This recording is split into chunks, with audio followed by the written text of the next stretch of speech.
Hello everyone, so if you want to use split screen on your Redmi Pad SE, this feature allows you to work on two tasks simultaneously without constantly switching between windows. So let's open up the first application, which you want to use in the split screen, and then open up your second application. In my case, it's gonna be Notes and my YouTube. Also, keep in mind that not all of the applications support your split screen mode.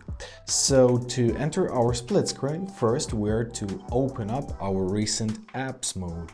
If you're using buttons, you're to tap a middle button to open a multitasking view. However, if you're using the gestures, you're to swipe up from the bottom of the screen and release your finger. So here is your recent apps menu. Now we are to enable our split screen. So in our recent apps or multitasking menu, let's locate an application, for example Notes, and now we are to hold on it. Now we've got our additional options appeared, and we are to tap on options with the two rectangles.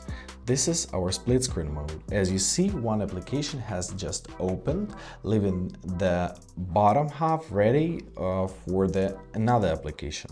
So let's choose our YouTube, and here they are. We opened up both of our applications.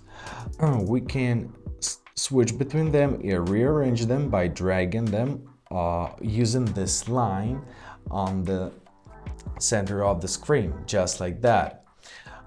If you want to close your split screen, if you want to exit from it, right, you are simply to drag the driver, this central driver, right, which helps us to resize the objects to one of the sides, for example on the Note sides, and as you see, the second application was just closed.